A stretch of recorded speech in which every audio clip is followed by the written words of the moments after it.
യൂട്യൂബിന് വിട.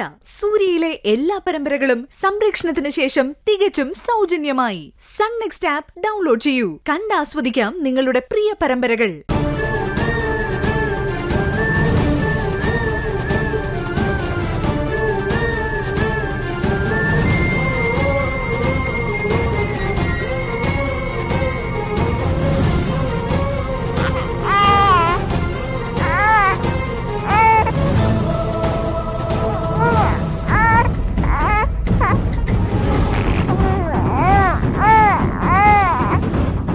ആന്റിയുടെ നോട്ടത്തിന്റെ അർത്ഥം എനിക്ക് മനസ്സിലായി.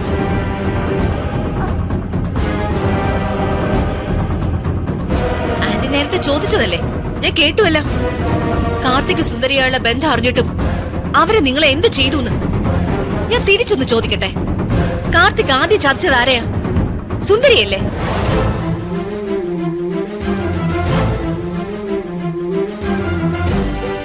ഞാൻ ഒഴികെ എന്റെ അമ്മ ഉൾപ്പെടെ സർവ്വജനങ്ങളും അറിഞ്ഞായിരുന്നല്ലോ കാർത്തിക് ചതിയനാണെന്ന്. നാലാൾ അറിയെ താലി കെട്ടി സുന്ദരി അവൻ ഗംഭീരമായി വഞ്ചിച്ചു എന്നും എല്ലാരും അറിഞ്ഞതല്ലേ. എന്നിട്ട് നിങ്ങളൊക്കെ ഈ കാർത്തി എന്ത് ചെയ്തു?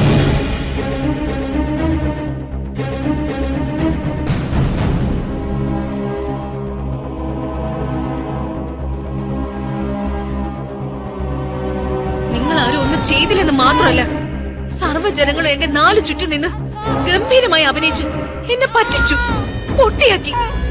അതല്ലേ നടന്നത്? നീ പറഞ്ഞത് ശരിയാ. ഒന്നും ചെയ്യാൻ പറ്റില്ല ഞങ്ങൾക്ക്. വേറെ എല്ലാവരുടെയും കാര്യം പോട്ടെ, സുന്ദരിയെ നൊന്ത് പ്രസവിച്ച എനിക്ക് പോലും കയ്യും കെട്ടി നോക്കി നിൽക്കേണ്ടി വന്നു. അതെന്തിനു വേണ്ടിട്ടാണെന്ന് അറിയാമോ? നിന്റെ കയ്യിൽ ഇപ്പൊ ഇരുന്ന് കരയുന്ന ഈ കുഞ്ഞിന് വേണ്ടി, ഇതിന്റെ ജീവൻ രക്ഷിക്കാൻ വേണ്ടി.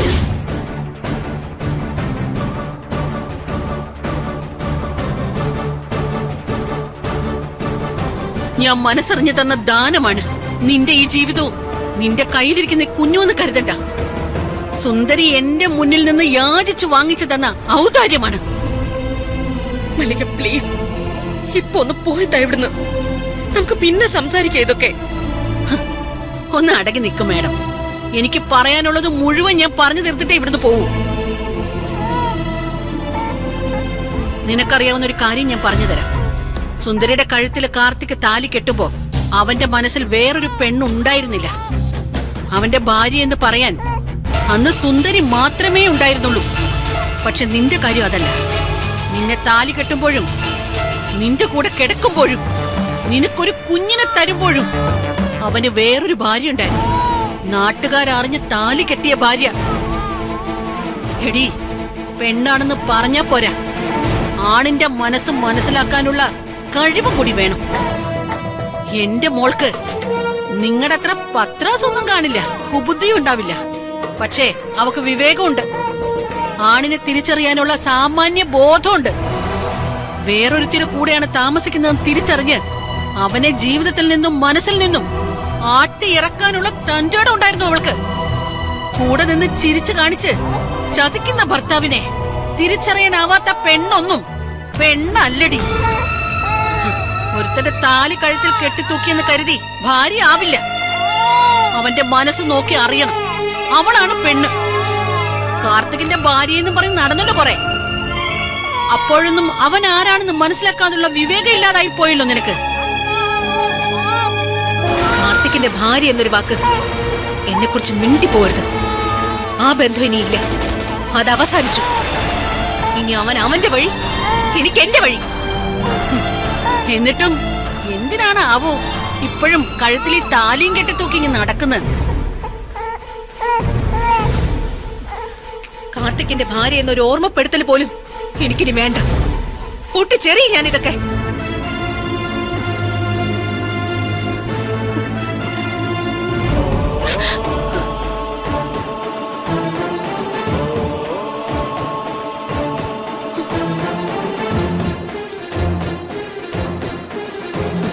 അവനെ ഓർമ്മപ്പെടുത്തുന്ന ഒന്നും വേണ്ടെന്നും പറഞ്ഞ് നിനക്ക് ഈ താലി പൊട്ടിച്ചെറിയാൻ പറ്റും. പക്ഷേ നിന്റെ ഈ കയ്യിലിരിക്കുന്ന കുഞ്ഞുണ്ടല്ലോ, അതിന് നീ എന്ത് ചെയ്യാൻ പോവാടി കൊച്ചേ?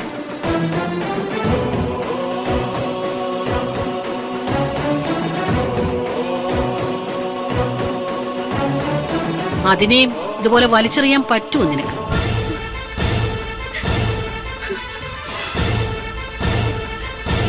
ഇത് കാർത്തിക്കിന് മാത്രം അവകാശപ്പെട്ടതൊന്നും അല്ല.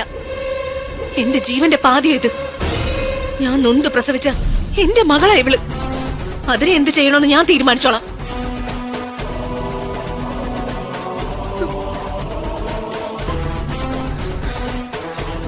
സുന്ദരിയുടെ അമ്മ നേരെ വീട്ടിലേക്ക് ചെല്ലണം. എന്നിട്ട് സുന്ദരിയുടെ കഴുത്തിലേക്ക് ഒന്ന് സൂക്ഷിച്ചു നോക്കണം. അവിടെ കിടപ്പുണ്ടൊരു താലി, ഈ പറഞ്ഞ കാർത്തിക്കിന്റെ വക.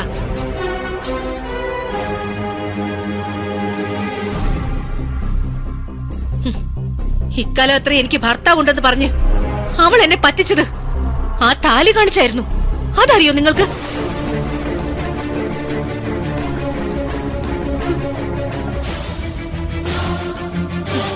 ഭർത്താവുമായി പിണക്കത്തിലാണെന്ന് എന്നോടൊരു 100 വട്ടം കളവ് പറയുമ്പോഴും അവൾക്ക് അറിയായിരുന്നില്ലേ ആ താലിയുടെ ഉടമസ്ഥൻ കാർത്തിക്കാണെന്ന്?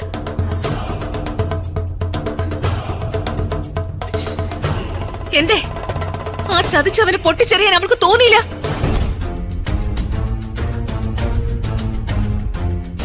ആ താലി ഞാനായിട്ട് തന്നെ പൊട്ടിച്ചെറിയാൻ തുടങ്ങിയതാ. അഴിച്ചെടുത്തോണ്ട് പോടാന്ന് കാർത്തികിനെ പിടിച്ചു നിർത്തി ഞാൻ പറഞ്ഞതുവാ. പക്ഷേ ഇന്നും എന്റെ മകള് ആ താലി കഴുത്തിലിട്ടിട്ടുണ്ടെങ്കിൽ അതിനൊരൊറ്റ ലക്ഷ്യമേ ഉള്ളൂ. നിന്റെ കയ്യിലിരിക്കുന്ന ഈ കുഞ്ഞിന്റെ തന്തയെ തെക്കോട്ടെടുക്കുന്നത് കണ്ടിട്ടേ ആ താലി അവളെ അഴിക്കത്തുള്ളൂ.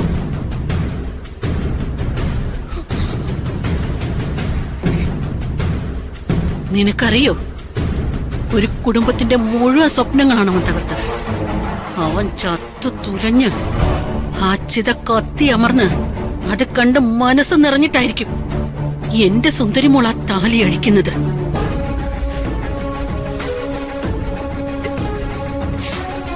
അവൻ ചത്തു തുലഞ്ഞാൽ അവിടെ തീരുവല്ല. പക്ഷെ അവന്റെ മരണം കൊണ്ട് പോലും തീരാത്തൊരു പുലബന്ധമാണ് നിന്റെ കയ്യിലിരിക്കുന്നതെന്ന് അറിയാവോടി നിനക്ക്?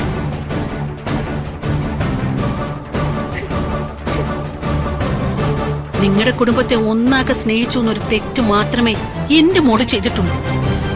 നിങ്ങൾക്ക് വേണ്ടി എല്ലാം ത്യജിച്ചതാണ് അവള്, സഹിച്ചവളാണ് അവള്. എന്നിട്ട് ഒടുവിൽ അവളെ നിങ്ങൾ ശത്രുവായിട്ട് പ്രഖ്യാപിച്ചു. കൂടെ നിൽക്കുന്നവരെ പോലും തിരിച്ചറിയാൻ പറ്റാത്ത നീയൊക്കെ ജീവിക്കുന്നതിന് പോലും ഒരർത്ഥവും ഇല്ലടി.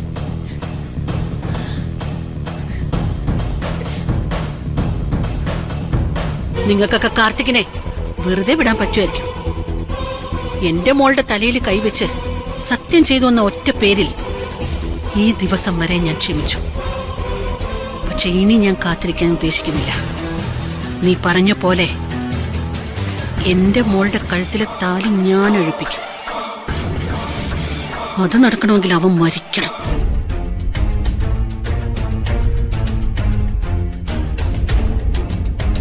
അവന്റെ മരണം കണ്ടിട്ടേ മല്ലികേനി ഇവിടുന്ന് തിരിച്ചു പോകും.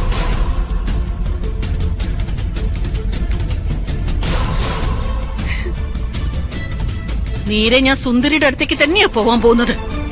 ബാക്കി അവിടെ ചെന്നിട്ട് ഞാൻ തീരുമാനിച്ചോളാം. പോട്ടെ, മാറ്.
ഹലോ അങ്ങളെ, സിദ്ധു, നീ ഇപ്പൊ എവിടെയാ?